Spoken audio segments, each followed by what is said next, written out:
Whoa, it's World Stroke Day? I guess. Oh, that kind of stroke. Oh. Thanks, Time Not- Is. Not that kind of stroke. That makes more sense. We're not. Other kind. We're a few weeks out from 69.6, so yeah.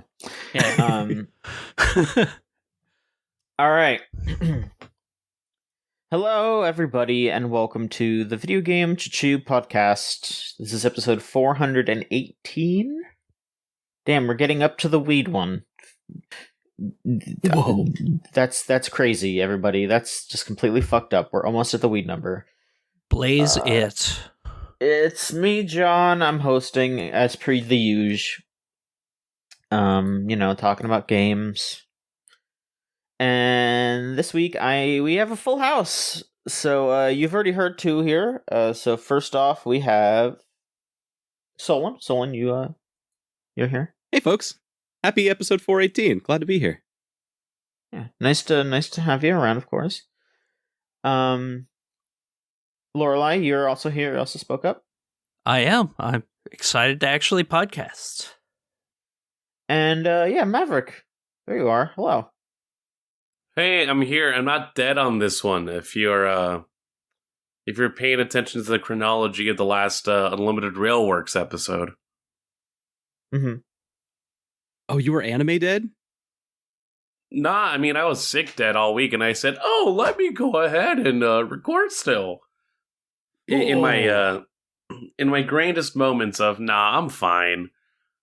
Well, that and other stuff going on, but that was an evening. Your dedication to the craft is respectable. The craft of podcast.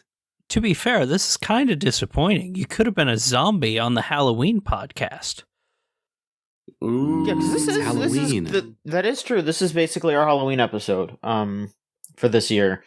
All right. Fucking worst costume you ever had, or worst costume you've ever seen?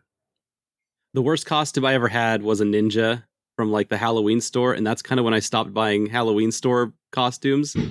It was stinky, and so I was just sitting there being stinky the whole night, and I thought being a ninja would like dressed up and wrapped up would be like warm, and no, it was like the thinnest, cheapest cloth ever. So I was just freezing the whole night trying to trick or treat outside. It was nuts. I think I was like maybe ninja. 6. That's pretty Worst good. one I ever had was like when I was 7, I was a devil that I got at Fred Meyer, which was literally just like a plastic pitchfork with like red prongs on a black plastic pole, and then a pair of red horns and a red cape.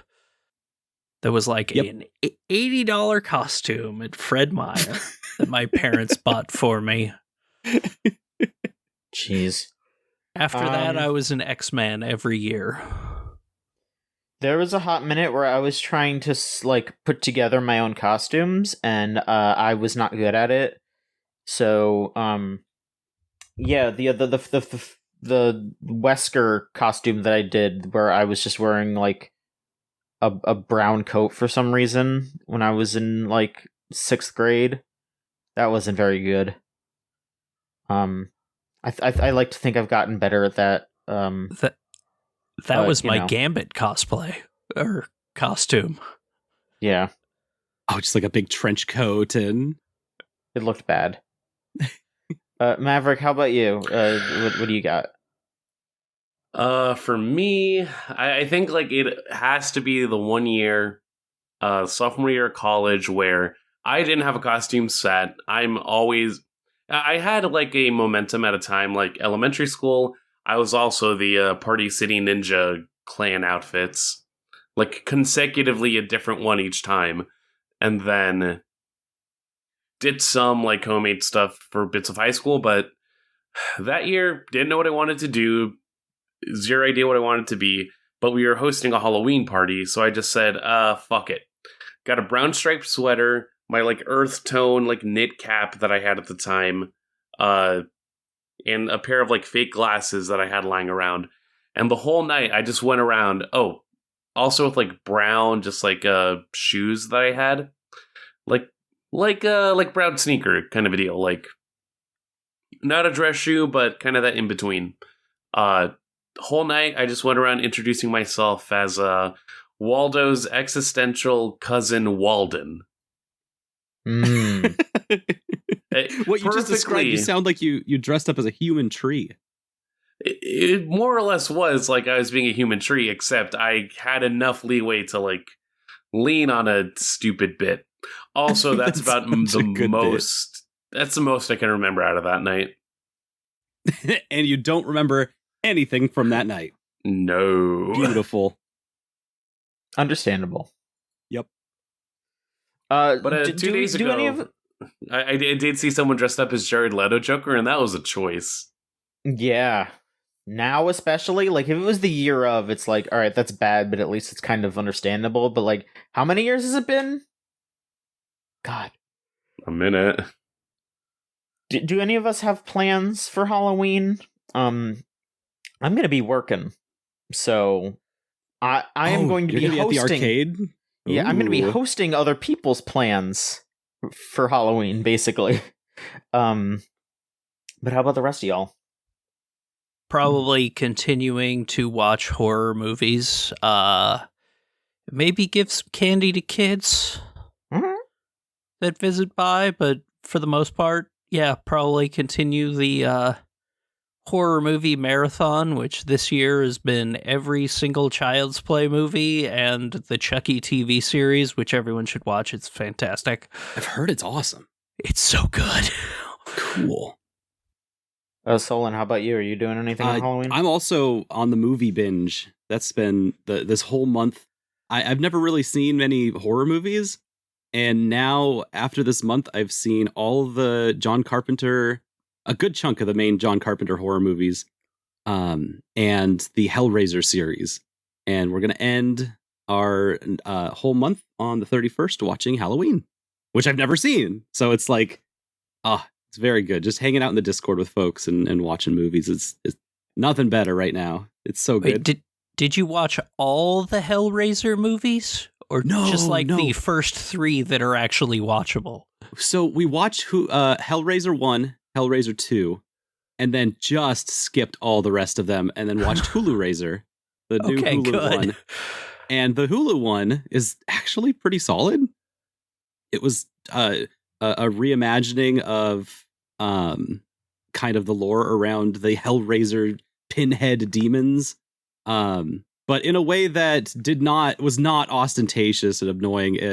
It fleshed out some of the meta mechanics of that universe in like a way that's like, yeah, this makes sense. This is cool without saying too much. But just enough to be like, oh, that's kind of important to know about. They really had such sights to show me. Yeah. I don't have any fucking plans. I'm just hanging out. Vibing. Yeah. Here's the thing. If I hear any inkling of like, hey, here's a party, I don't have a fucking outfit. I don't have fucking. I'll just show up. I'll be a guy. I couldn't even like. Just wear a white T-shirt and some jeans and put on your terrible Peter Griffin voice. Listen, I would be copying someone else's Peter Griffin costume. There are so many Peter Griffins this year. What's better than having more Peter Griffins at your Halloween costume party? That's so true. Like, I just oh my threw God. up in my mouth a little. Well, no, surpringly, I don't even have a white. Guy, the only guy who's Peter Griffin at the Halloween party. You got to have a couple of Peter Griffins. That way you don't feel weird. Right. So true. I absolutely fully agree with all of that. Yeah, Halloween. I hope you all are having a fun and safe Halloween, watching some movies, handing out candy, going to parties. But before that, we have been gaming. We have been talking about games, and games have continued to happen around us all. So let's hop in. We got some news here. Not too much big stuff. Try to hit a couple. Did we get a of these. light week? We finally, after like a month or two, it feels like, of just the heaviest news all the time. Some interesting stuff happened, some some sad stuff happened, some stuff that is just like, all right, whatever. But here's what we got. First off, some good news here. There was some problems with the indie game A Space for the Unbound, where they were being published by P-Cube, and they had to pull out of that publishing deal because P-Cube was allegedly exploiting them. They withheld a diversity grant that was supposed to be awarded to the studios that were working on the game. They're saying that they were, like, P-Cube is trying to say that they were honoring their publishing agreement. But the two devs who are Toge Productions and Moji Ken Studio have now gone and teamed up with a new publisher, Chorus Worldwide. I guess they are still technically working with P-Cube, so things have seemingly smoothed out. There is an agreement now, and the game will release. Trying to see exactly when. Let's see here. Okay, so yeah, I'll just read this what Space for the Unbound posted here. So they're saying that Toge is going to publish it for the PC version. Chorus is going to be the publisher for the console versions. And P-Cube has actually given the grant money to Toge, and P-Cube is supporting the return of rights to Toge.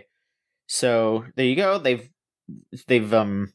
seemingly flattened it all out, and no exact release date for this game yet. But it's gonna happen now. There is things seem to have been all smoothed out. So that's a good. That's thing. Thing. Amazing. That's really nice. And Chorus Worldwide is a cool publisher for visual novel type stuff. So they're the people who are publishing the new Read Only Memories, Neurodiver, as well as the new Coffee Talk. And so they just have like this, I don't think intentionally, but they have this history of picking up games that are in a weird spot, right? So Read Only Memories is a game with a weird history. Coffee Talk was just a small game, and the creator of it passed away last year, just very suddenly. And so yeah, Chorus Worldwide has like a slew of these like really interesting visual novels, and I could see Space for the Unbound being another like narrative driven game for them that they're like really new too. They're not like a long time publisher, but they've picked up all these projects that needed a new home. And it's like, it's cool to see like, yeah, here's another one that, finding their legs in this one specific place with all these games. It's a cool pedigree. So yeah, some good news. Some good news to start us off. And let's see here. I'll do one more little bit of news here, and then we can move on here. So we got another Activision update. Everybody, ding, ding, ding, ding, ding. It's time for another check-in with our least favorite Union Busters. Ringing my big Blizzard bell. Ding, ding, ding. This is like, what did they do? So, the Communications Workers of America have filed an unfair labor practice charge against Activision Blizzard because their communications executive, Lulu Cheng Mezervi, put out a Slack message talking trash about the union and saying that they were going to withhold raises and benefit improvements from anyone who joined the union. Basically saying that anyone who joins it is going to be under constant surveillance, and just generally threaten the Activision workers who were planning on unionizing. Well, so that's illegal.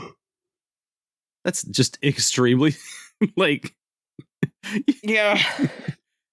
Their communications executive is bad at being executive and bad at communications. Absolutely. I saw some other posts where she has just basically been, going on Twitter and posting through it and making her case worse and worse. Like,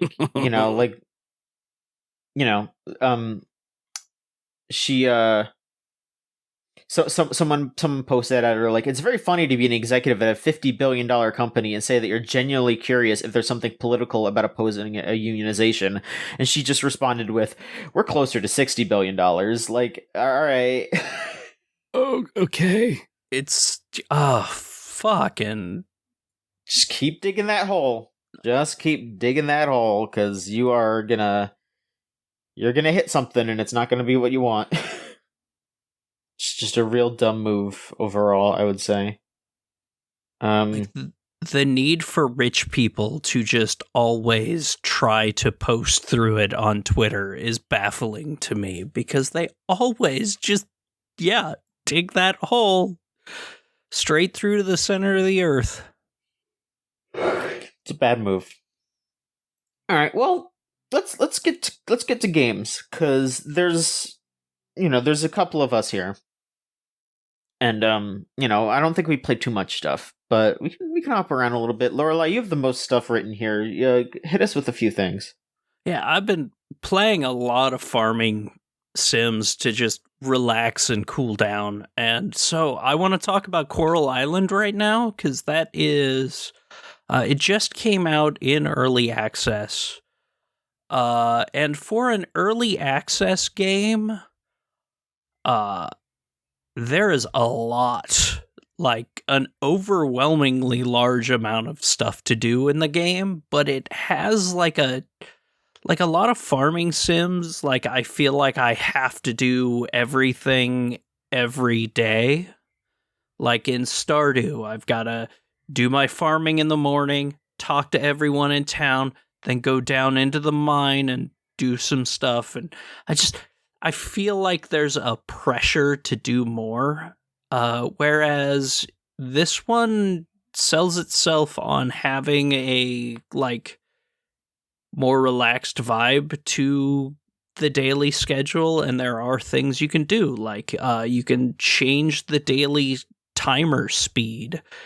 You can keep it at 100%, or you can lower it down to 50%, and that's the difference between, hey, if I want to do a lot of stuff in one day, I'll lower it down to 50%, and I'll have 40 minutes for the day of time.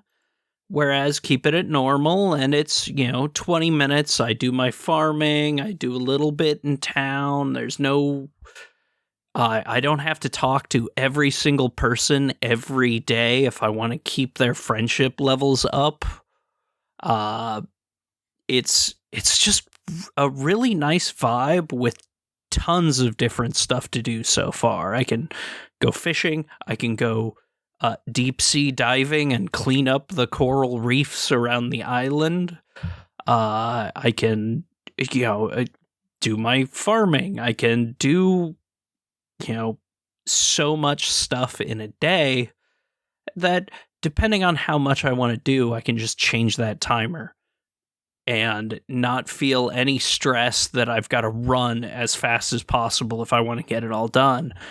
And boy, that is really nice to have in a game like this, where, like, I honestly wish Stardew had the same thing built in, where you could just change the daily timer to do more stuff if you wanted to.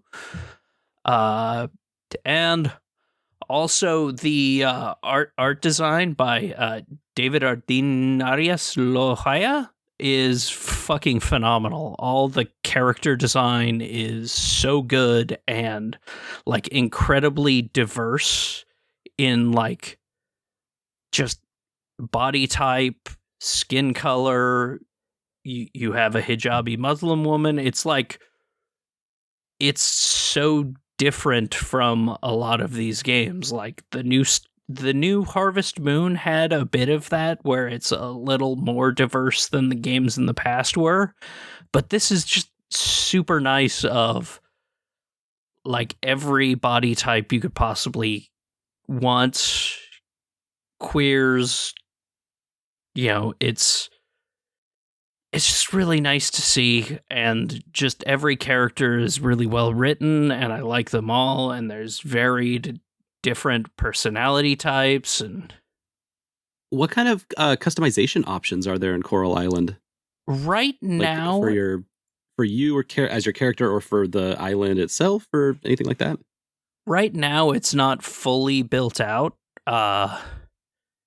Like it's still in like I'd say like 0.9 kind of. It's definitely feels like a full game already, but there's there's decorating your house.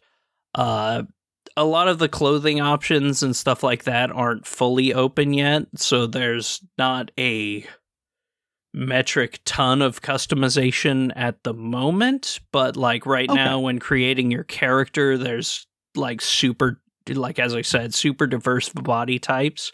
So if you want to be buff as shit, you could be fucking shredded.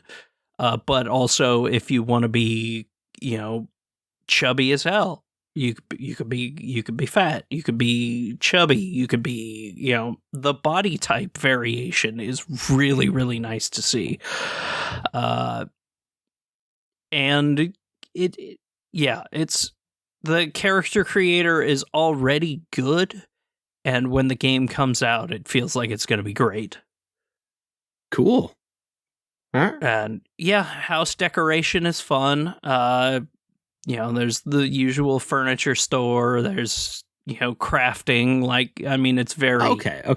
Stardew Valley in the crafting systems, where there's tons of stuff you can craft already, and it's you get the materials, you craft the stuff, you put your scarecrows in your farm, which is incredibly huge.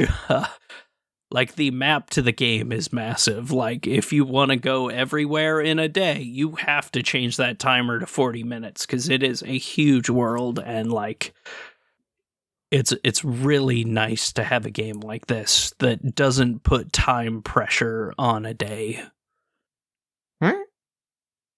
And keeping with the farm thing, I've been playing both Potionomics and Potion Permit. Both double potion game? Both not entirely the same game. Potion Permit is a little more like life sim. And not as polished. I feel like there's still some kinks to be worked out. It feels a little more early access, even though it is a full release. It's still good. I like it. I like the characters. I like the town. I like, the stuff the game has to offer. But it feels a little... There's definitely some work to be done. And then Potionomics also came out, which is also, life sim. You make potions by combining cards, and then you sell those potions like it was Recettear, but in a, you run your store, and whenever you sell anything, it's like one of those deck building card battle games where you're playing your cards to try to make them spend more money and to haggle and stuff like that, and it's really, really good.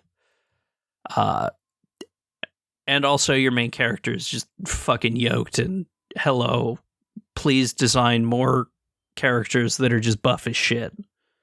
It rules. Oh, I hadn't seen this Potion Permit game, and it's such a weird feeling to be like, yeah, this sure did come out at the exact same time as Potionomics, which has been huge on my radar this week. Well, it came out a few weeks before. Okay. So I've had more time in Potion Permit, and I like it. It's a very solid game. It's well worth playing, like, if you like this kind of game. But it just... Potionomics feels more like a finished game than Permit does. Yeah. Like Permit definitely feels like it is it definitely feels more early access, even though it's also out on Switch and other systems, but it's like I feel like it's got like a couple of months worth of patches and it'll be a great game, because there are some game breaking bugs in there that if they hit, congratulations, you're resetting to your last save. You just lost like days of progress. And like that to me is a big issue with it, where Potionomics, on the other hand, feels like a finished game. Like, I like the characters more. I like the writing of it a little bit more, and just genuinely having like a gameplay style of the haggling card battler it's a lot more fun to play and go back to. Yeah, I was so impressed with Potionomics. That game is just gorgeous to look at and has a very fun gameplay loop that is easy to get into. It's like super easy to get into, but has just a different goal. You know, you're haggling for sales as opposed to like defeating monsters, and because of that difference in goal, the scope as a card battler is just a little different, and that was I appreciate that. Yeah. Let's see here. So let's check up with you. What have you been playing? Let's hear it. Hey, yeah, I've also got some little, indie type games that I've been playing. The big one that I've been playing is I've been playing a game called Purgatory Dungeoneer, which came out last week, and this one's by Damian Crawford, who is notable on social media as the worst RPG dev, which is a fair take. As this is the person who has made a slew of RPG Maker games that have long titles that tell you exactly what they are. Like, what's a good one? Where'd it go? These are like the 99 person RPG battlers. Like one that's called there may be 99 of us, but we have to win the final boss in 99 turns. And so they have a bunch of these RPG Maker projects that are full on games. And there's one that's like, my older sister left the computer, so I got on and found myself trying to learn an MMO. And it's an MMO simulation of an RPG battle. There's also like Kaizo style, like masochist RPG type stuff. Where you have a lot of options, a lot of things that you can do, but most of them aren't correct. Most of them are not going to win you the fight, kind of in that Kaizo style. But Purgatory Dungeoneer instead is more of a fully developed like adventure, as opposed to being something that's like a really fun experience once. It's something that you can actually sink your teeth into. And the idea is that you are in Purgatory. You are the owner of a house in Purgatory that is home to, the idea is that it's supposed to be home to adventurers, people who are at the end of their life, they're old, retired adventurers, and you are going to, they're for trade, for boarding, for staying with you. You can recruit them to go into dungeons together, and for those individuals, for those heroes that you're like recruiting, it's going to be like one last dance for them, right? And so you get to hear the stories of these adventures, and they're like their one last time that they're going to explore in dungeon. They all start at level 1 because they just arrived in Purgatory. But they all basically have to like recover their memories of what adventuring was like over time. And so you level them up by going through randomly generated dungeons. And the dungeons are like just one room in succession. So you're not like working around a world map or anything. You're just moving to the room and doing battles. It's battle after battle. And each of these battles have a ton of different classes and character setups. And your parties can have a like wide variety of types and changes. And so every battle gets unique because you'll have like tons of stat buffs and debuffs that change your party layout constantly. And so instead of like in a normal JRPG where you have your party of characters and you just manage their stats and make sure they're healthy every single fight, this game has it where you do 5 fights in a row and you're steadily running out of HP, you're steadily running out of MP, you're acquiring debuffs over time that are going to keep like changing how you fight things. And so the strategy kind of it develops in a really beautiful way. All of this is happening inside of a game that looks relatively like simple.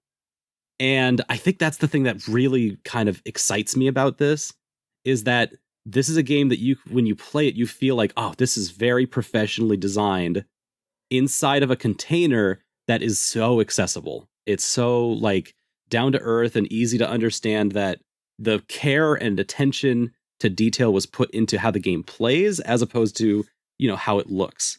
And then inside of that, the soundtrack is just banging. It has this very atmospheric and ambient style soundtrack that has like really dense rock chords happening, but it's all stretched out extremely wide.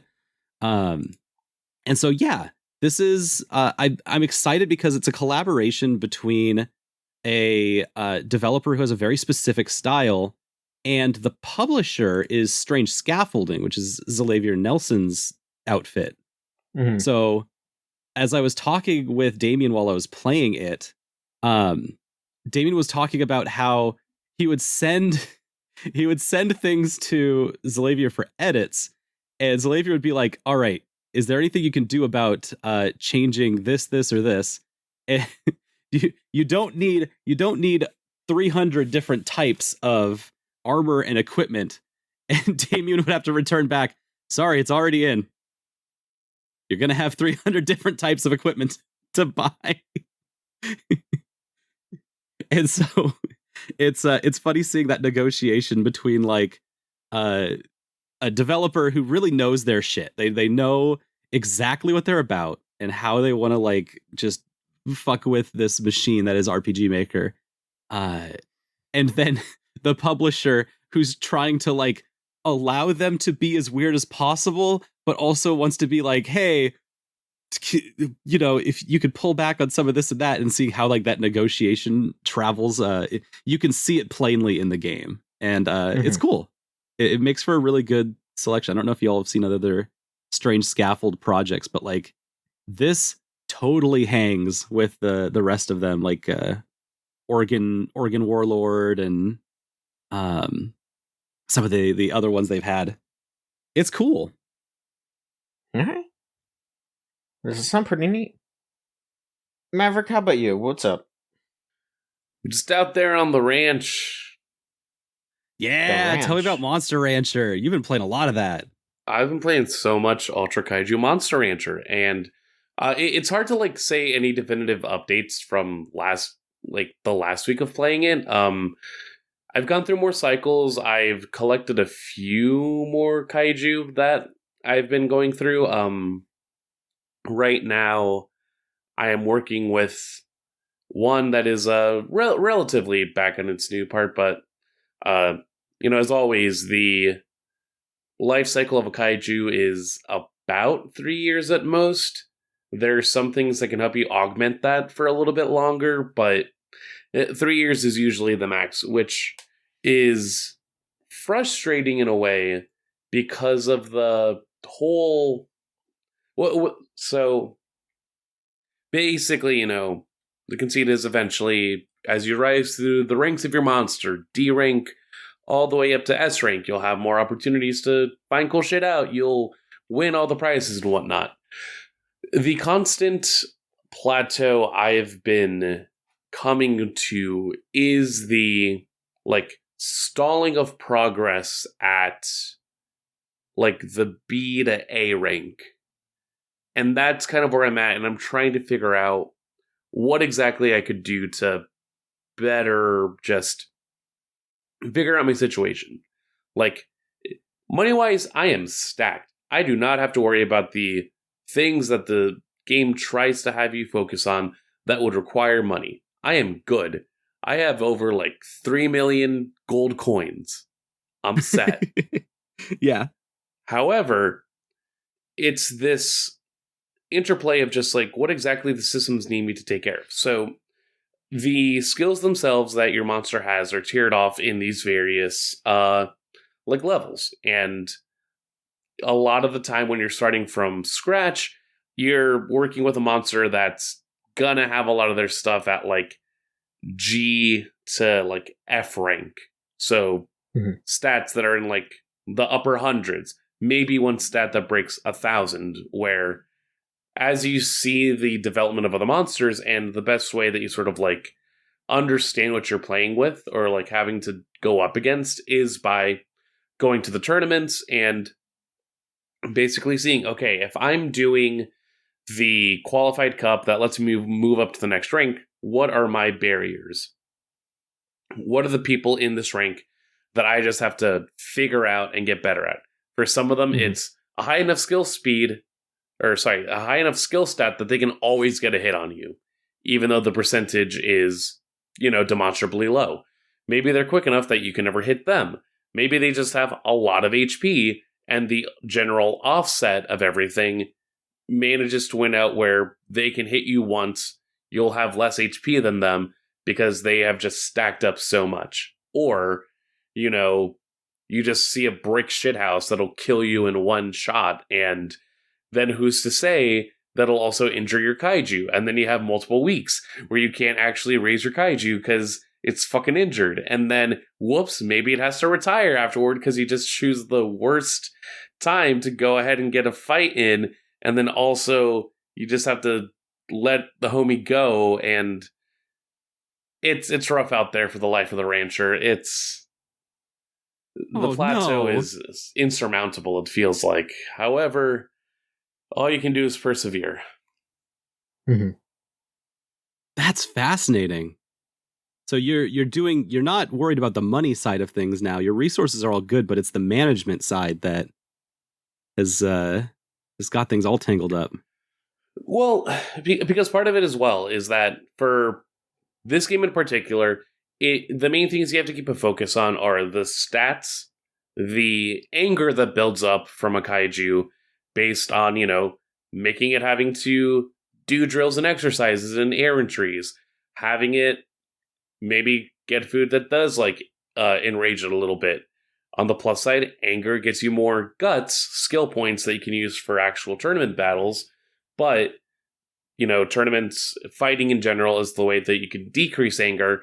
So that's something that you have to keep track on, because literally you could be in a position where you choose to do one training skill and your kaiju goes from 0 to 100. And so I'll just stay there and I go, I don't want to deal with this. Back out, restart the game from my last autosave and go, well, what else can I do today? Or do I just have to let you sleep today? Which, the rest is how you lower anger. You increase you lower anger and you decrease fatigue by letting them rest for a week. But that also has its own things. It's a lot of having to keep a general upkeep, but the thing that I keep coming back to is that by the time it's like I'm having to say goodbye to a monster, they are maybe have been able to get through B rank. Their skills are set up in a way where every stat is like maybe middle 2000s, lower 3000s, and it's still not enough. There's still something missing to the whole ebb and pull. Now, granted, I haven't been doing a lot of monster fusion. I'm kind of waiting to see if I can just go through enough cycles that I can collect a bigger pool of old monsters, because per Monster Rancher opportunity, you can just take whatever 2 monsters you have available and go through the process of fusing them to see if you can get something stronger. And so that might be the key. That's gotta be the road. It's gotta be the road, but part of it is just there are things that I just haven't gotten access to yet, or it'll say oh, I don't think this will be a good fusion, or hey, this might be a pretty cool fusion, but I'm just still working with maybe like 4 or 5 total kaiju right now versus like really opening up the pool. You're still building your farm rankings up. I'm super excited to try this game too myself. I feel like I need to just mention something because look, I haven't been playing too many games, so I'm just gonna kind of cut in and just say real quick. I made a choice, and I crossed a line recently that Oh no. I don't know if this is. I imported some games, some new games that I could have just bought digitally, but I wanted physical copies, and the only physical copies in English would be the Southeast Asia versions. So I am waiting on a copy of Ultra Kaiju Monster Rancher and Chrono Cross Radical Dreamers Edition. That I could have just downloaded, but I'm getting them physically. That rules. Because I'm a sicko. Yeah, Hey, guess what? There's nothing sicko about that. Sometimes you just like to lick that cartridge and then stick it in the thing. Nope. I don't like to do that. I have never tasted. I've never tasted a Switch cart, and I don't plan on doing it. Bitter. Remember when that was all the news? I do. and that's why I haven't done it, because everyone said not to do it, so I didn't. Okay, then I have a question for John. I have a question for John and Maverick on Ultra Kaiju Monster Rancher. Sure. John, what's a QR code that you want to scan? Because this is a game where you can like make your own kaiju by scanning stuff, right? So it's not a QR code.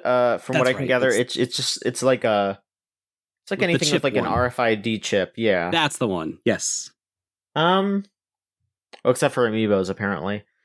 Really? Yeah, which is really funny. It's everything other than amiibos. I mean, I guess I'm gonna have to try like my credit card or something. I just want to futz around and just use like whatever I got around here, because I don't know if I have anything else really. Okay, credit Maverick, have you gotten to scan anything? Yep, scanned my credit card. That's how I got my first monster. I got a Nova. What's your credit card's monster? I got a Nova. I wonder if us saying what monsters we're getting reveals anything about our credit cards. I hope not. There's gonna be someone listening to this and just being like, "Oh, okay, so here's your social security number. All right." It reads your fucking credit score. Yeah. It's no, like John, you're gonna have a monster fun based time, on your FICO or. Because apparently, for the Southeast Asia version, you can actually do it by song and artist. Okay. Instead of just putting in keywords. I see. Have you messed around with that? What that's how I've been getting my other monsters. Like when I put in "I'm the guy who sucks," plus I got depression. That's how I got my current kaiju, which is a different one from like the general group I've been seeing. I got Miklas. Okay. Out of that one. Interesting. Very interesting. Yeah, I'm excited for it though. Really, really neat concept there for a new for a new one of these bad boys. I'm just super excited that they decided to make a new Monster Rancher. We've been wanting that for a long time. And it's just fun and silly. Yeah. I'm so chuffed to hear that kaiju only live for 3 years. You can extend that life if you're careful. The general lifespan. I feel like that Knuckles the Echidna meme, where you just find out like how long do echidnas live for. He's dead. Well, what is Knuckles is dead. Their active years are for 3 years, and then they retire to the ranch upstate or whatever it is. Yeah, I'm sure they do. That's what they tell you, huh? They sure do tell you. I mean, you can access them still for a fusion, but... Oh, hell yeah. Yeah, because you can, like, freeze them or something, right? Well, in the older games, you would like freeze the monster, and then that's how you like have access to them. In this one, it's more just like, after they run their course, you can just still use those stats for a fusion moving forward. And then there are a lot of like additional items you can unlock that help out with the fusion process. Some are very specific that like they will actually get you a new monster that isn't like originally in the setup.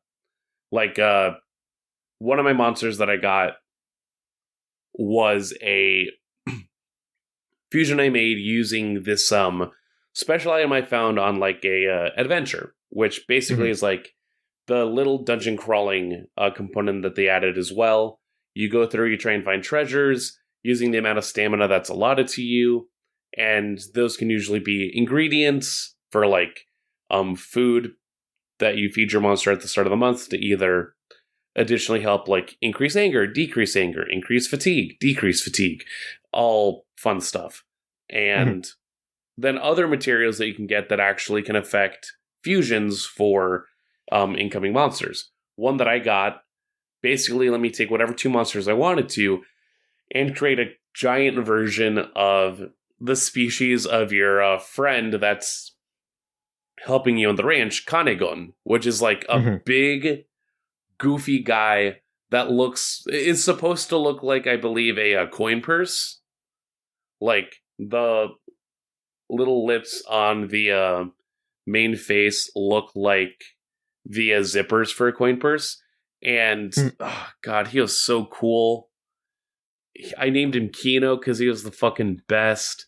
He did rising tackles as one of his, like, fucking moves. He was great. Top tier kaiju. And then after that, I got Alien Balton, which is like the one that like Guillermo del Toro freaked out over because it's got the laugh. Like it goes, whoa, ho, ho, ho, ho. And that's just how it does shit. And it's so like the best thing about this game is it just makes you realize how goofy Ultraman is in like the best way. Like I am getting full on ultra pilled. Hell yeah. Okay, cool. That's Kanegon. Aww. They look like pancakes. Yeah, and in this one, there's one of these called Kanezo who, like, helps out at the ranch, and he's got overalls and a red scarf. It's very cute. Mario pancakes. All right. Well, yeah, I'm stoked to keep hearing more from you about this one. Let's see here. So for me, yeah, I've just still been playing Xenoblade, but I did try one more game. I actually futzing around with it right now, to tell you the truth, because I have been playing Marvel Snap, which is that new Marvel card game on phones. It's really neat. I'm digging it so far. From what I can gather, this is made by the same director.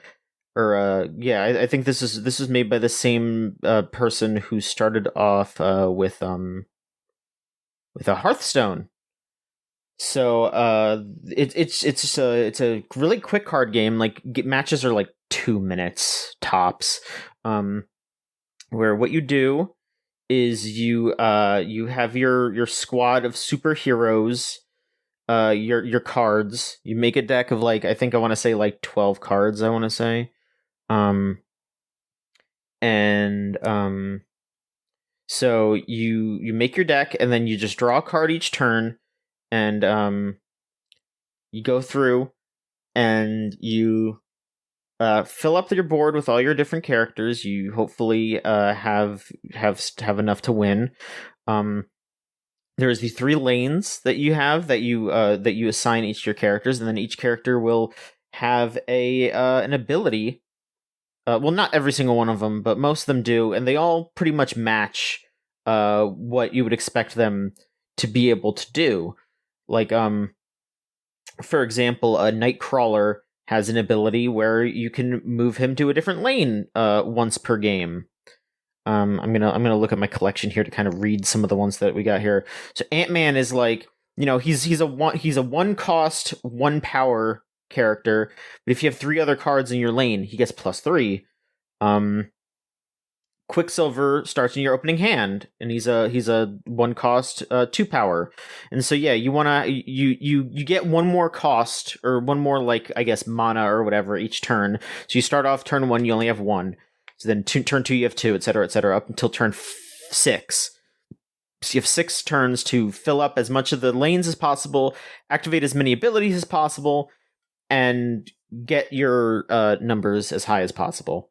Again, pretty simple. It's definitely not something that I can just like sit there and explain, because each card does something different. So you have to actually like look through it and like try to find synergies and make a deck that is balanced based on what you're doing.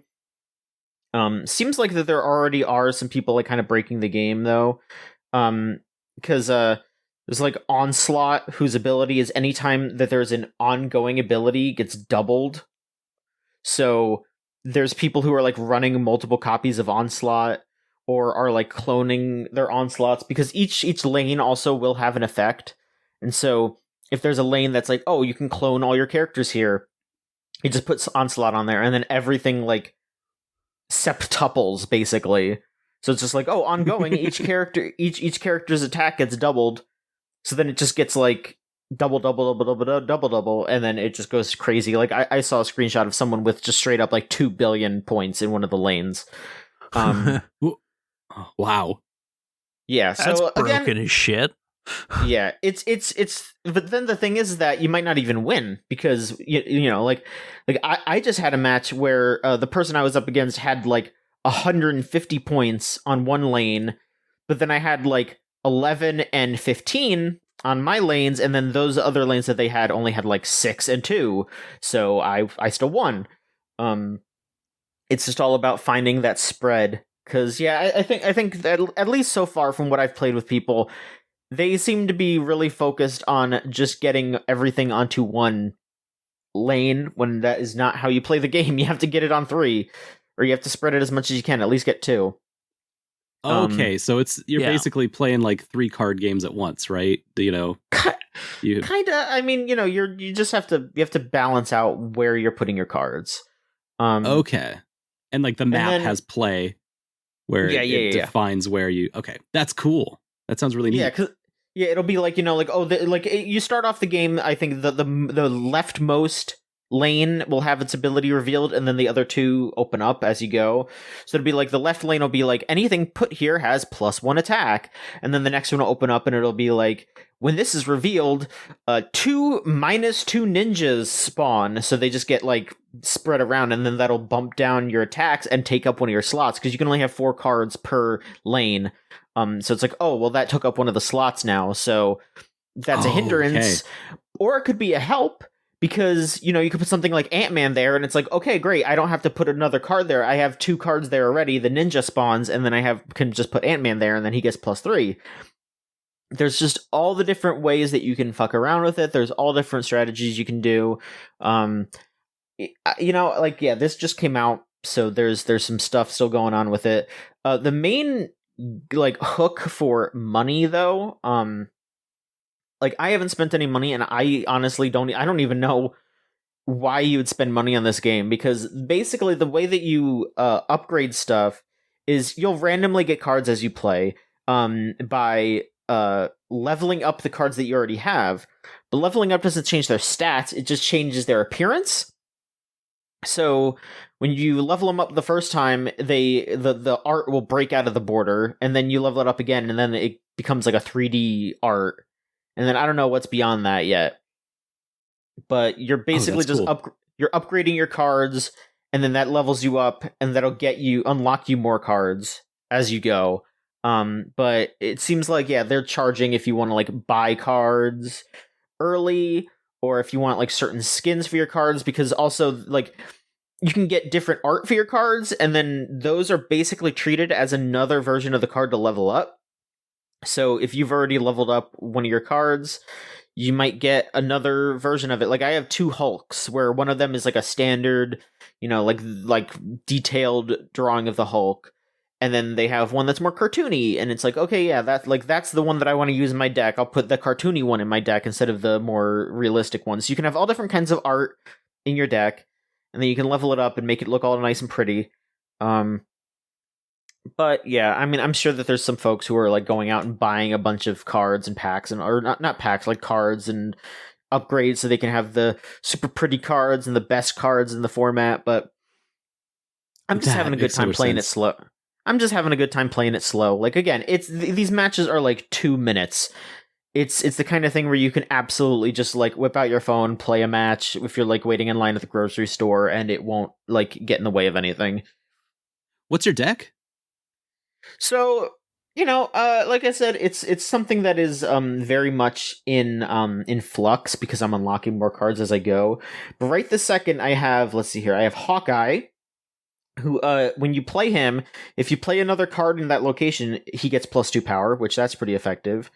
I have Nightcrawler, which he can move once, that's always nice. Quicksilver, which always starts in your opening hand, which is very important because with Quicksilver in your if you have him in your deck, you will always have a 1-cost card to play on your first turn, no matter what. Let's see here. Medusa is a 2-cost with on reveal. If this is in the middle location, gain +2 power. Colossus can't be destroyed, moved, or have its power reduced, which is useful if you put him. You can put him down somewhere that it just says every card here has -2. You can just put him there, and it's like, well, yeah, now you're not going to want to put anything here because I'm automatically at 3. Wolfsbane has +2 power for each card you have here, so if you have all 4 cards, then it gets +8, which is really good. Or no, it'd be +6 because there's 3 other cards. Mr. Fantastic gives +2 power to all adjacent locations, so you just put him right in the middle, and then +2/+2 on each side. Punisher has a really cool effect where he gets +1 power for each opposing card at the location, so you'd wait until the opponent has a bunch of cards and then plop him down, and then he gets +4. Cool. Okay, I can totally see how this scratches that itch, right? For card game stuff, where it has a lot to do with Yu-Gi-Oh, really, because that's also a game where the cards have their own individual powers, and you have to follow through with what each card does, and you have your cards that represent who you are, and then they have the slots, the zones that they go into. And you have to manage that too, but just without the big numbers. Yeah, there's a lot going on for it. I think I was sold when I saw somebody tweet out an image of the Uncle Ben card's special ability, which is just when the card dies, it summons Spider-Man. No, what? It's pretty good. Which immediately was just like, oh, I'm downloading this. What? No. It's so good. That's... Yeah, I appreciate that all the cards have effects that are related to the character, this character has a ghost tiger.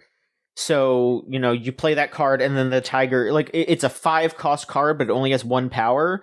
But when you play it, it summons a tiger to another zone that has 7 power. So, so it gives you board presence and a strong card kind of for free. It's neat, it's just a really cool, quick little card game. It might be more, I might be bashing my head against the wall once I get to the higher ranks, but for now, I'm just playing a game here, a game here. It's a nice little time waster. I recommend it highly if you are someone who likes card games, especially mobile ones like your Hearthstones and all that kind of stuff. I'm thinking about the depraved idea of buying special edition art for your Uncle Ben card. Yeah, you need the more powerful Ben. You need him to look fancy. Does Ben get upgraded? Can you level up Ben? I mean, you can give him 3D. You can make him look all pretty. That way he looks pretty when he dies and summons Spider-Man. Yeah. Oh, no. Great power comes great microtransaction cost. But yeah, again, fucking no real reason to be spending money on this, at least from what I've seen. But, no, I'm sure people still are. All right, let's hit some more news. No, I was just gonna comment on the Ego the Living Planet card that apparently just makes you play every card at random. That's pretty good. What? I dig that. Nice.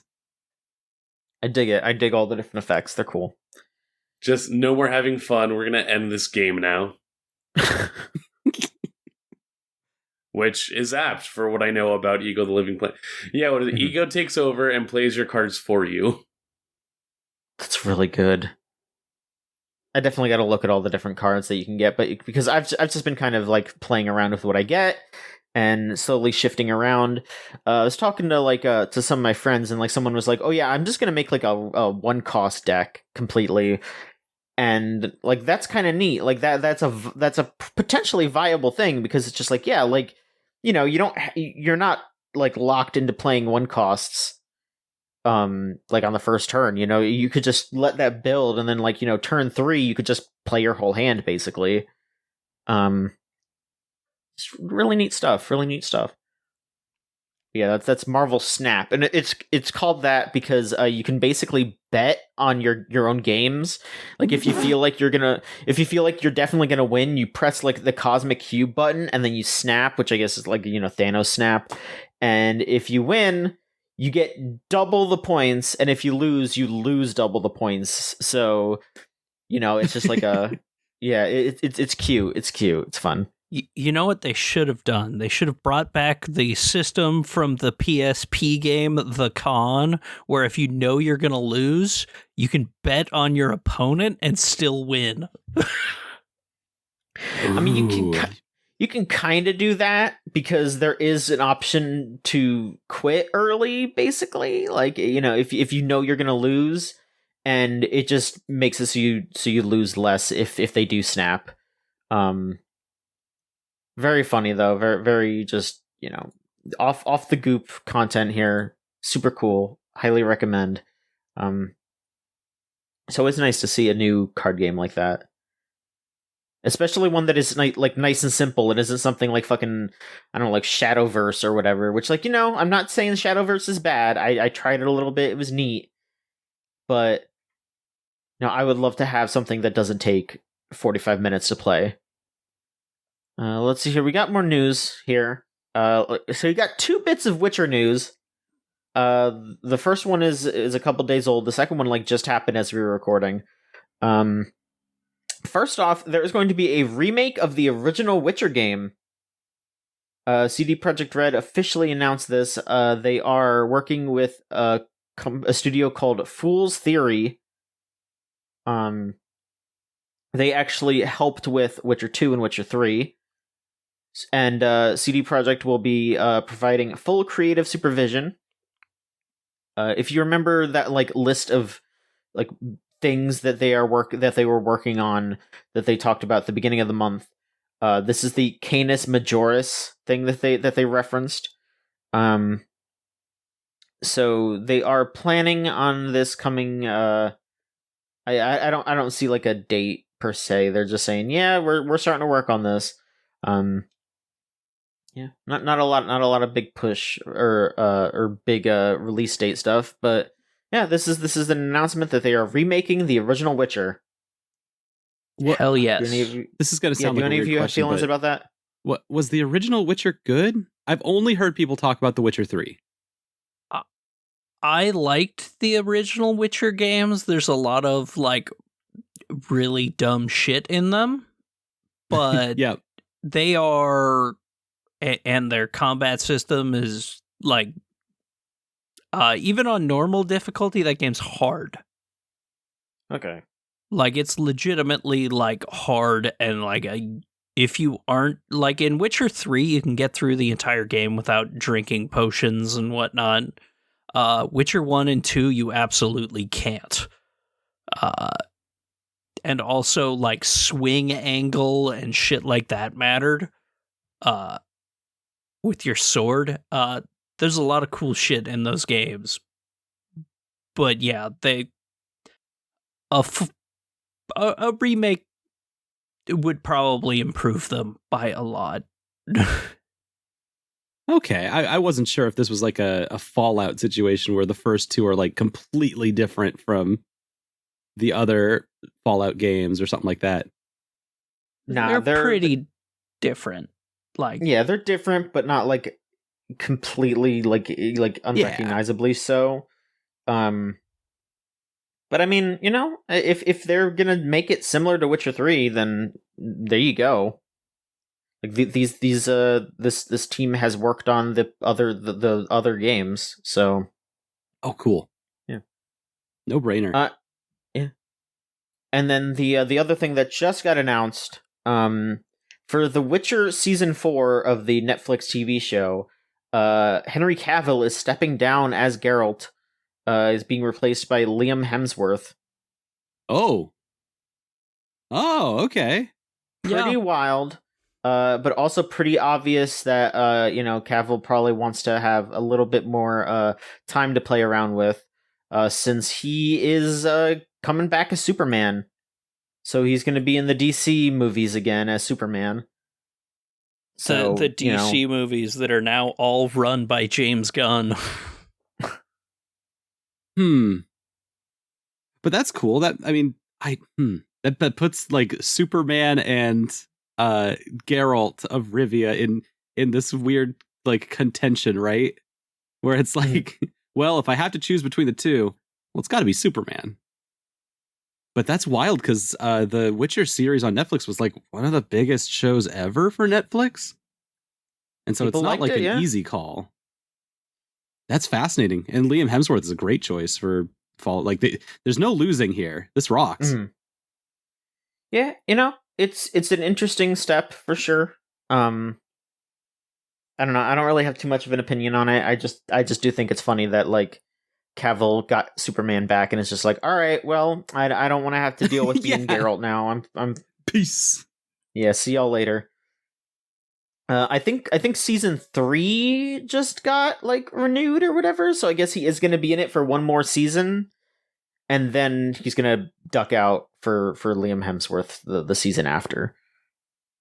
And let's see here. So we got we got some a bit of weird news and then a bit of sad news here. I'll start off with the sadder bit here. Famed Sega developer and graphics designer Reiko Kodama passed away earlier this year. This was kept private for a couple of months. I think it said that she passed in May or March. Yeah, she passed a couple of months ago. And it only became public because the new Sega Mega Drive 2 compilation that came out, the new like classics console that got released semi recently, has a memorial at the end of the credits for her. So for us in America, or those of us over here who aren't like huge Sega fans, her name might not be too familiar. But she was an artist who did stuff for Alex Kidd, Phantasy Star, and Sonic. She produced Skies of Arcadia and Seventh Dragon, and she was working on the Switch Sega Ages games very recently. She was very prolific. One of the first like women game designers and directors that were like a big name from Japan. Let me see what else. Yes, because she did art for a lot of stuff. She did the art for stuff like Ultra Beast and Sonic 1 and 2 and Phantasy Star 1 and 2. She directed Phantasy Star 4 and Magic Knight Rayearth. And she produced Skies of Arcadia and the Seventh Dragon games and the Sega Ages games. So, really prolific career. And a really special lady. So it's a bummer that she has passed, but she was going for it right up until the end. That's amazing. Yeah, so rest in peace, and we're probably still going to be playing games that she actively worked on for a while, because they got they got those Sega Ages games still coming out. Mm-hmm. Last bit of news here. Rocksteady's studio heads have left the building.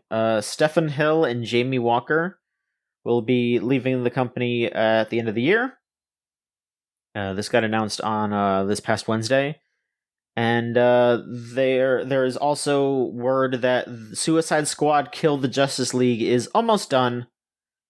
So they have decided that they wanted to leave the end of the year and, quote, begin a new adventure in gaming. Oh, that here that sounds amicable. Yeah, it says here that one Nathan Burlow will be studio director, and Darius Sadagan will be studio production director. Yeah, it doesn't seem to it doesn't seem like a big argument here or anything. It just seems like they wanted to do something new, and folks are moving up to take over their slot, and their Suicide Squad game is almost done. That's the news from that. Oh, that's very normal news. Thank you. That's no extra drama on it. Just little restructuring at the top, and everyone gets to move up. That we're aware of. Ooh. Lorelai, let's round off what you've been playing. All right, so one of them will be nice and quick. The Guilty Gear Rev 2 rollback beta is going on right now, and holy shit, it's really good to have rollback in that game. Able to actually. This is not Guilty Gear Strive. This is Guilty Gear Zerd Rev 2. Zerd Rev 2.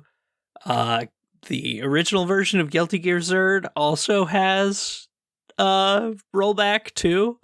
But oh, cool. So if you don't want to play Zerd because some people didn't like things from Zerd for some reason, but or didn't like some of the changes for Rev 2, I mean. I've put 50 rounds into Jam and went 0-2 in a tournament, but felt really, really good to actually be able to play that game smoothly online rather than it played like garbage, which is why I haven't played that game in a year until this, because, with COVID, I am not going to go to a in-person tournament, and I'm also not going to play online because the netcode was not great. If you had any more than 5 frames of lag, it was near unplayable. And now you can actually play that game. And it rules, and I'm sad the beta is going to end, and I need the official launch of rollback to come as quickly as possible. And then, other than that, I played through the first 2 chapters of We Are OFK. Yeah! Because the last time I was on the podcast with you, you talked about the first 2 chapters of We Are OFK. They're really good. And I was like, hey, I think I'm sold, and I bought them, and I've been playing through 1 chapter a week over the last couple of weeks, and I'm probably going to keep at that pace, just because it's like having a nice hour-long weekly TV show, with a little bit of gameplay.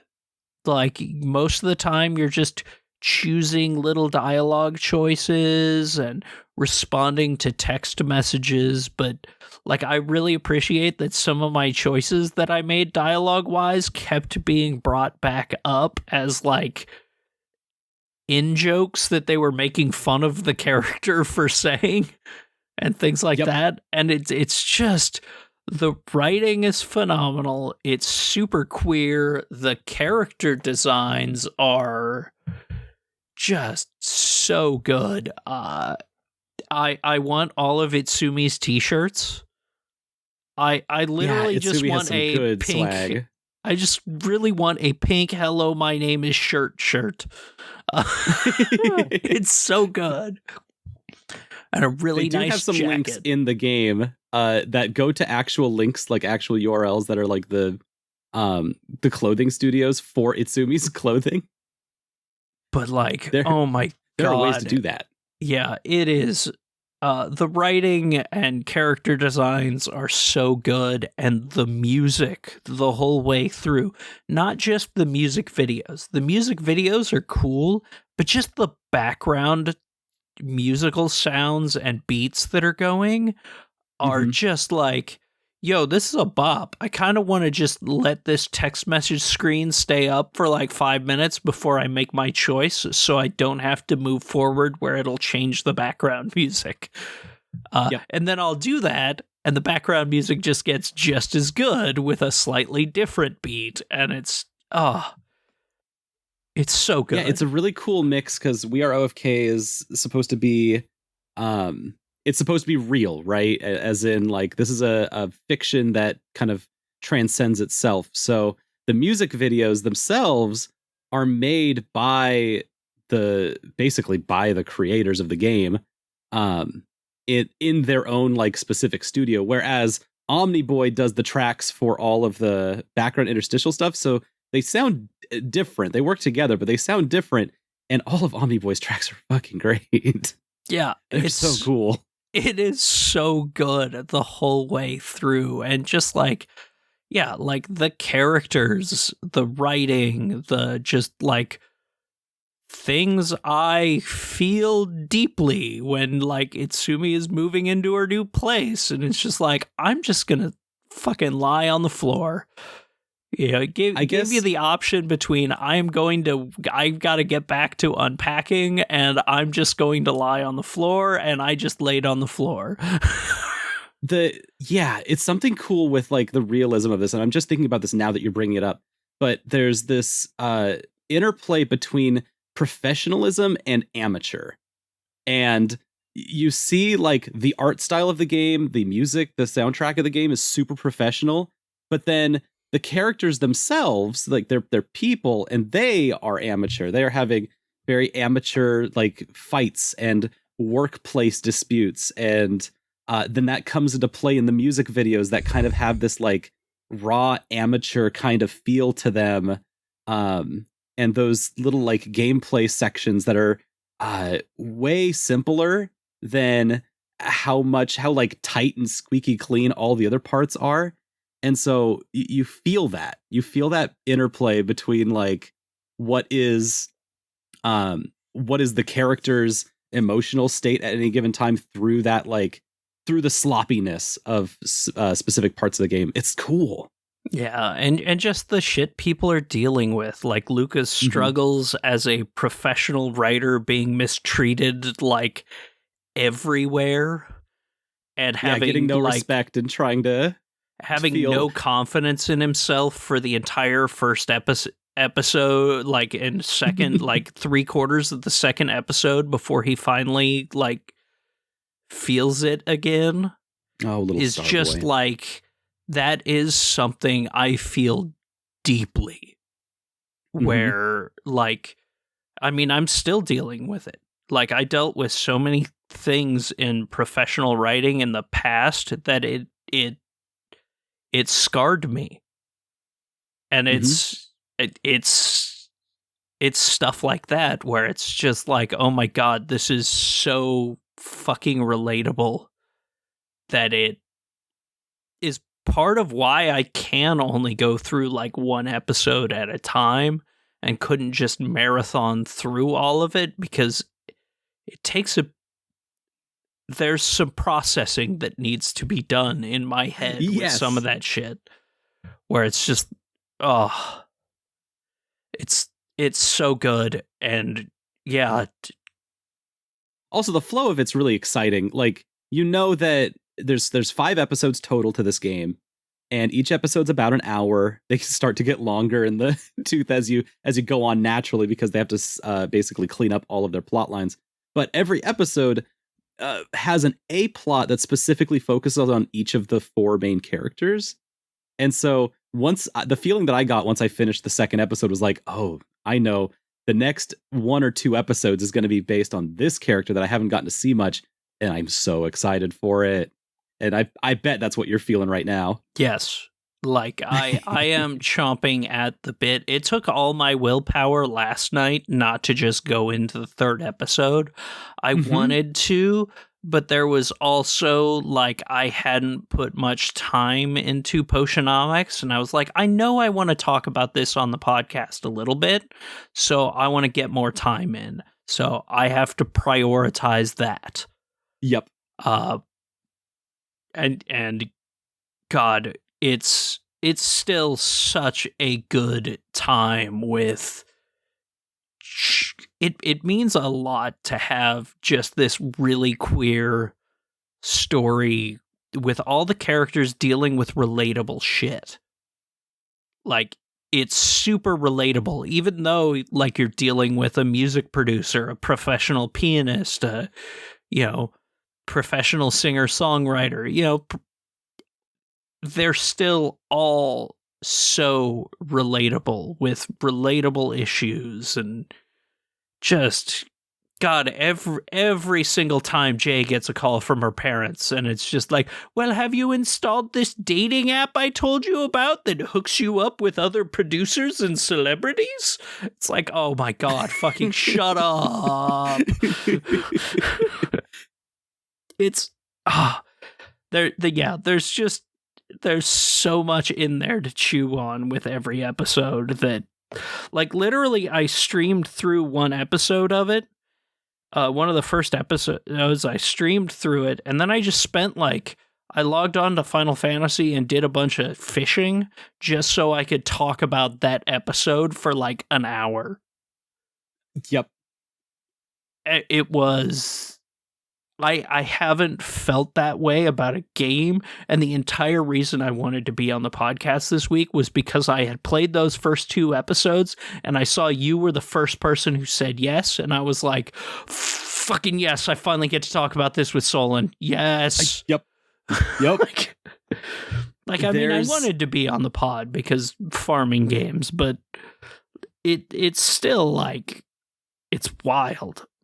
There's something so visceral about wanting to share it with other people. And the weirdest place that I got this reaction from was that I was at a PAX panel. I was at PAX, saw a panel with a bunch of the Sony indie studio developer type people.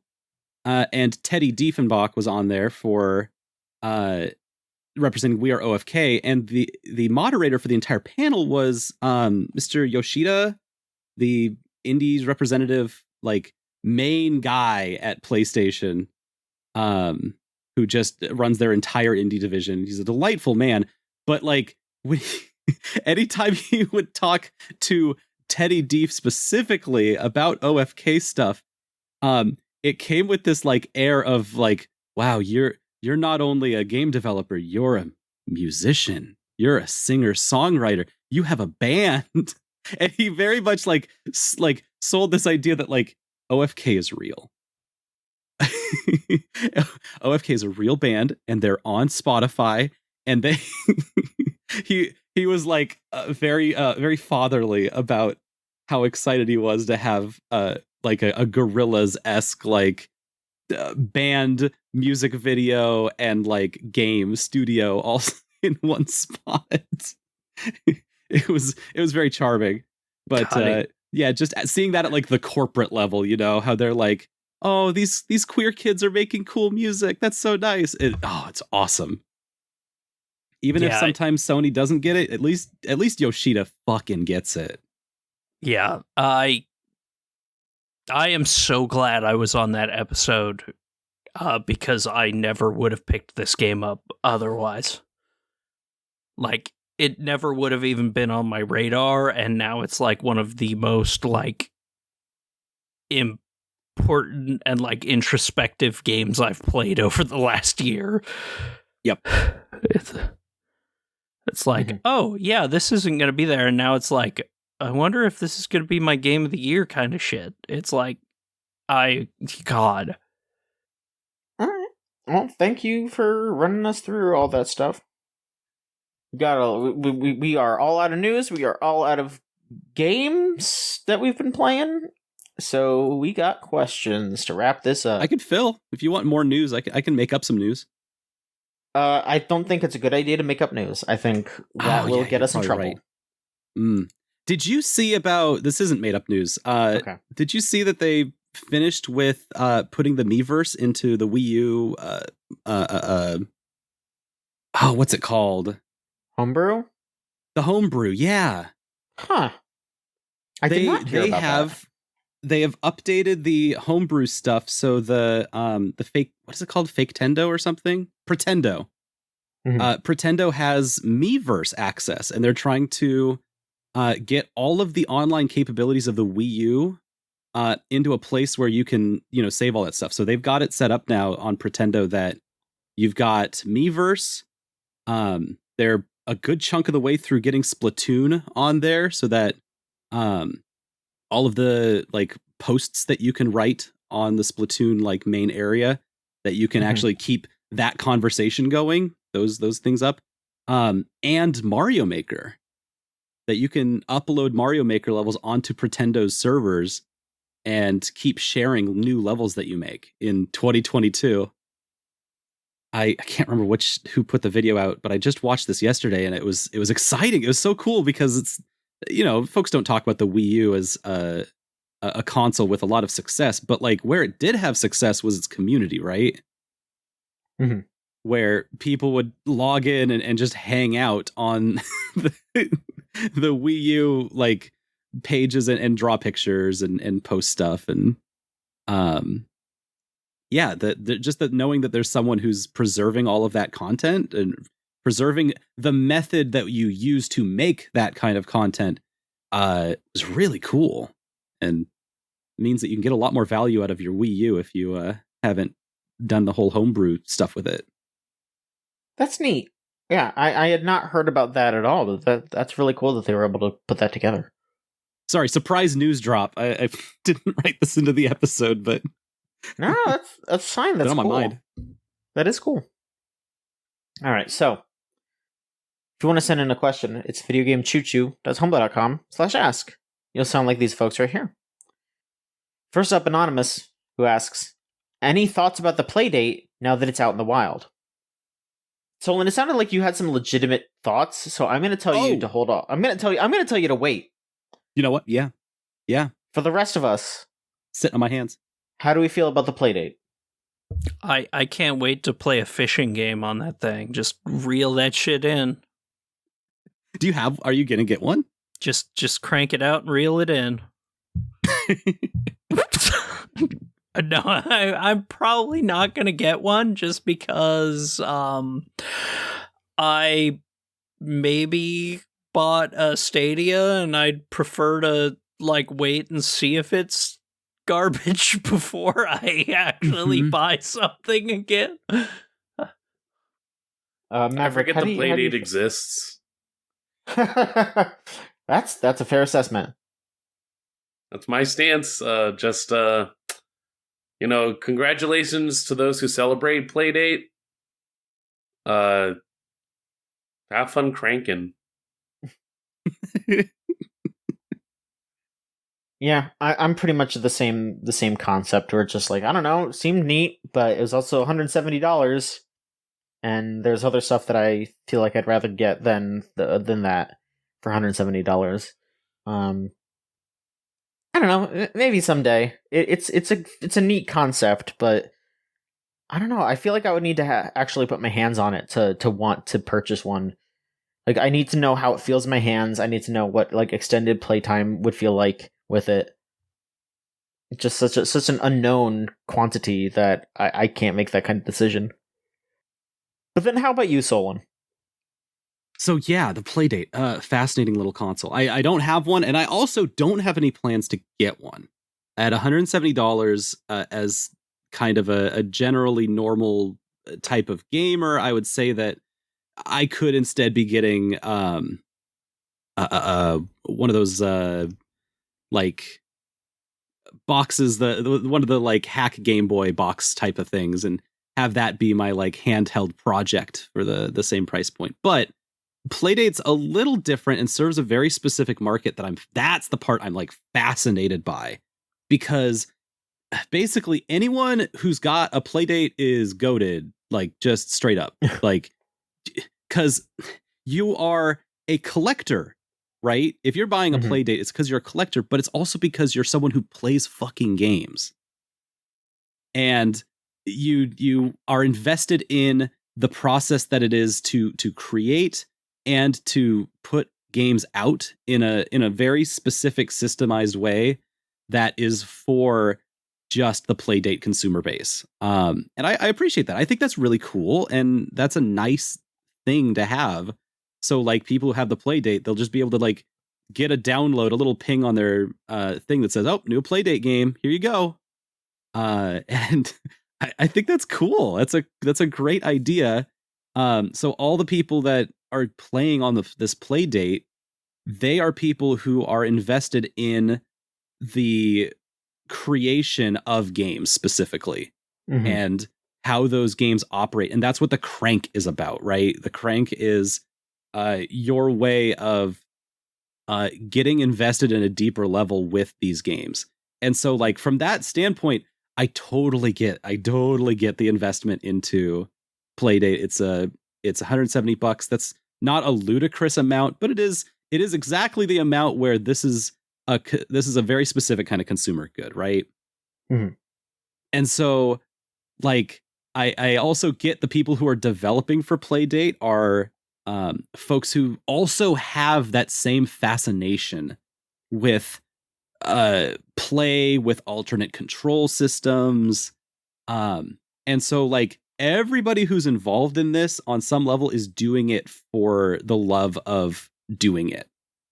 They're interested in games at a very like visceral level, and it's very clear. Like I love that part is that there's nobody's going to be getting tricked into buying the Playdate, right? They're very clear and transparent about what their mission is, what they're about.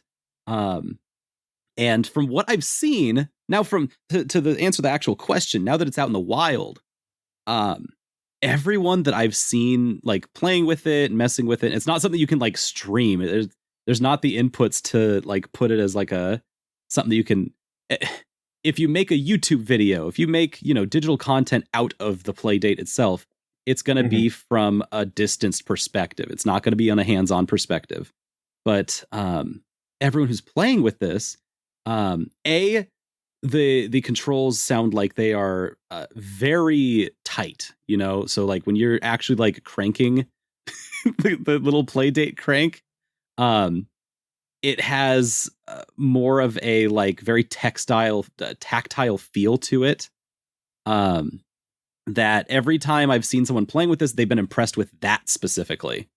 Is like, oh, I use this crank and I have like a ton of control with it. I can going forward and backwards with this thing. I have like severe amounts of control, more than you think you would with that kind of interface.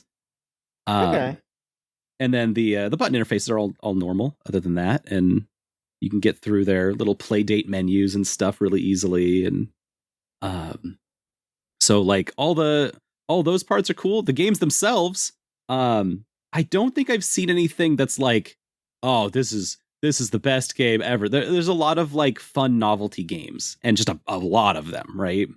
Yeah, I mean, so, I don't think there's ever going to be just like a killer app. The killer app for the Playdate. No, that's not even the point, right? Yeah. So it's chock full of novelties, which I think is honestly, it's more honest to the style of toy that the Playdate is emulating, right? It's a collector's toy more than it's a Game Boy type console platform. And I think that's also part of where like the honesty in the Playdate lies, right? For sure. Yeah. So I don't know. It's exactly, if you've already had thoughts on the Playdate and you know where you stand on it, now that it's out, it's not going to change that. But like, I'm just glad it exists. I'm glad it made it out. And I think there should be so many more types of this kind of thing. It's fun. It is a neat little thing that exists. I am also happy that it's out there. Next question, also from Anonymous. Will Sprigatito stand up? Pokemon. This is the Pokemon, the grass starter Pokemon from the grass Violet starter and Scarlet. They're asking if you think that by the end of its evolution line, it'll be on 2 legs. Yeah, if it wants to fight like a man. Because they do that a lot to cats for some reason. A lot of the starters, even, they make them stand for some reason. Yeah, because it rocks. I don't know. I mean, I would love for it to be like a 4-legged like leopard kind of thing, but I don't know. I could also see it standing up and just like being a human-esque motherfucker. I could go either way, but if I'm gonna pick one, I'm gonna say it's gonna stand. I think that's what it's gonna do, much to the chagrin of everyone else. Why is there chagrin over this? What? No, if the cat little guy stands up and gets tall and gets to punch people with fists, then it gets to go toe-to-toe with all of the other cats that have stood up and done this whole dang thing. Like, that rocks. You don't want more combatants in the arena of Pokemon battles? Like, No, there's too many. Yeah. how do you have too many? Too many damn cats. Nah, if this guy's gonna stand on 2 legs, he's got to be able to do that so he can hold the booth. If he could stand on 2 legs, who would win in a fight, him or Big? Yeah, see, that's the thing we could ask. Big fight. I don't know. People just have these notions that, oh, if they've done it a couple of times before, they shouldn't be doing it again. Which, like, I get it for some stuff. I get it for, like, oh, we shouldn't just keep having firefighting starters. Like, I agree with that. But I don't know. I take each Pokemon's design just based on it by itself. I'm not sitting there like, oh, we've had 65% of cat Pokemon evolve to stand on their hind legs. So obviously that's too much. We need to balance it out. It's like, no, I don't care. If it looks cool, it looks cool. If it doesn't, it doesn't. That's just the design. So I have asked the Pokemon expert in the house here, and her response is yes, Sprigatito should be able to stand. Yeah, but stand like a cat, not like a man. Wait. Hold on, wait. But how are they going to do 6 suplexes and stuff? They don't need to do suplexes. They just need to do that cute little waddle walk that cats who can stand kind of do. You know what? All right. Yeah, we don't need a fucking Mewtwo. We just need that cute little waddle walk thing that cats can do. Huh? I respect it. Should be asking what the duck's gonna be doing. Oh, what's that duck gonna be doing? It's gonna get on 4 legs. Probably quacking up. It's gonna grow 2 more legs and waddle around with them, and it's gonna look horrible. Duck centaur looking thing. Ugh. Rancid. All right, well, last question here. And again, if you want to send in a question, it's videogamechoochoo.tumblr.com/ask. Cellobuster asks, who would survive longer? Luigi in Raccoon City or Leon Kennedy in Luigi's Mansion? God, that's such a wise question. I think they are both ill-equipped, like... Inherently, yeah. Yeah, because, like, Leon's going to be going around with a gun, but he's not going to be able to actually hit the ghosts with a gun. He can't do knife parries. He can't do knife parries on the ghosts. Is it remake Leon or original Leon? It's just Leon. Just Leon. It just is Leon. Because remake Leon has a flashlight. Original Leon did not. I'm going to say Luigi would absolutely... I think Luigi would make it out of Raccoon City, because if he's got the Poltergust, there's fire all over the place. He would just be able to, like, suck up fire and spit it at the zombies. Yep. And he also jumps higher than anyone, so he could probably do that jump where he runs his little kicky feet in the air and jump from building to just stay away, rooftop jumping through most of the city, and then finally come downstairs in a building where it's safe rather than going to a fucking police station that's overrun by zombies. And if he gets chased by Nemesis, he could just, like, suck up the rockets and shoot them back at him. Yeah, like... I mean, this one's not even really a question. Like, yeah, remake Leon would have a better chance in the house, but he's still, kind of screwed. Yeah, he doesn't have an effect. But if he runs into Egad, and Egad does give him a Poltergust, I could also see Leon making it out. Like, it just depends on their equipment. Like, I could absolutely see Leon adjusting to using a poltergust. But if he's just going in there with his guns, yeah, I don't know if he would. I don't know if he'd make it. I really don't know if he'd make it. I love Lorelei's suggestion that Luigi has more situational awareness than Leon Kennedy. Yeah. I agree with that. That the tactics that Luigi will use are just better than what Leon can do. Because he'd be scared shitless. He'd be like, I gotta get out of here right now. I am not gonna fuck around. I'm gonna start blasting these zombies with fire as I'm escaping. I'm gonna jump as high as I can. He's not gonna mess around. Yeah, Luigi does not ask as many questions. He's not gonna run into some underground fucking base. He's just gonna get the fuck out. Yeah. Uh-huh. He's gonna super jump onto the helicopter, and that's gonna be it. Can Leon Kennedy solve the little puzzles in the Luigi's Mansion? I mean, yeah, he's a Resident Evil hero. Yeah, I'm just wondering if he'll be able to, use that kind of like abstract thinking. All right. Well, I think that does it, folks. Thank you so much for listening. Let's see here. So yeah, we have our website, videogamechoochoo.com. But for Twitter, at VGChoochoo, if you want to follow us there and keep up with the stuff that we're posting. We have our Tumblr, videogamechoochoo.tumblr.com. So you can send asks there, reblog our content, and also, we've been reblogging some cool stuff, too, just like images that we think are neat. Facebook.com/videogamechoochoo. We use that if you use Facebook. If you don't, I don't blame you, but the option is there. We have our YouTube page, youtube.com/videogamechoochoo. We should probably use that more. I don't know what we're going to use it for exactly, but maybe keeping track of the Twitch streams, twitch.tv/VGChoochoo. Log onto there, and Scott's been playing Elden Ring a lot lately, so you can watch him do that. We have our Patreon, patreon.com/VGCC, where you can give us $3 a month for our anime podcast, Unlimited Railworks, a whole week early. And you can join our Discord, thegamezone.zone. You type that into your web browser and it'll bring you straight there. And, that's another good way to keep up with what we're doing, because we post it all in there, and there's a community going, so you can hang out, folks. Thank you to Melt Channel/Magic Circuit for our theme song Crush off of the album Magic is Real. If you want to listen to their stuff, it's meltchannel.bandcamp.com or magic-circuit.bandcamp.com. Bandcamp Friday is coming up. That's going to be the next Friday, I would think. So get ready to buy those songs. All right, so let's go over where people can find you. Lorelei, where can people find you? Where can people find you, and what's your favorite Halloween candy? What do you want for Halloween this year? Oh, fuck. My favorite Halloween candy will always just be a small bag of peanut M&Ms, because peanut M&Ms are the best M&Ms and the best candy. Sometimes a Kit Kat bar is nice, though.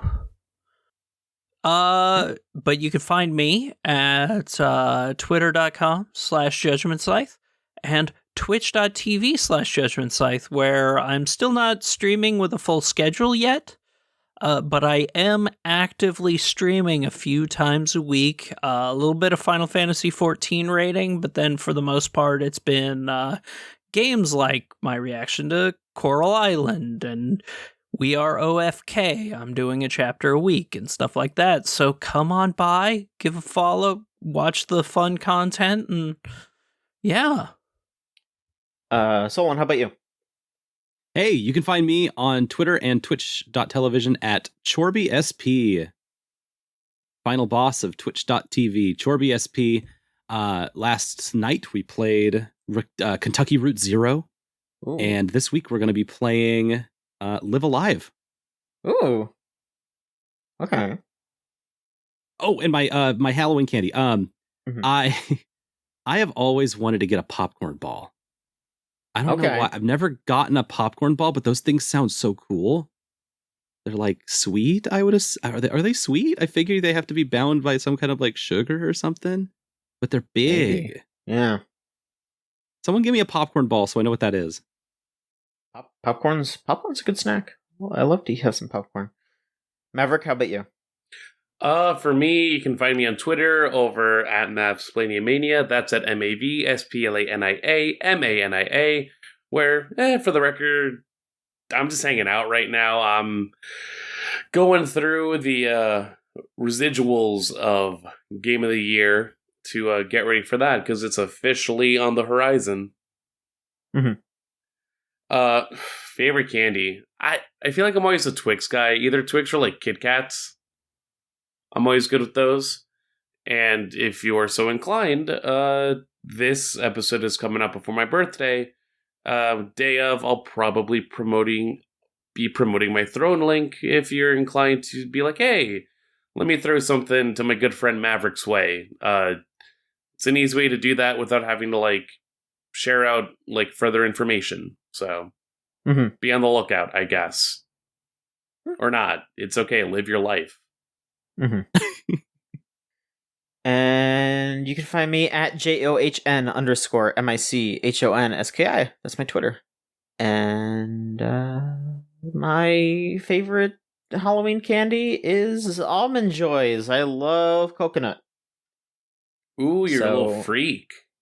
I am a little freak, yeah. And so yeah, I'm probably once those go on sale, I'm probably gonna buy a nice big old bag of Almond Joys and snack on those over a long period of time. Nice. It's a good shit.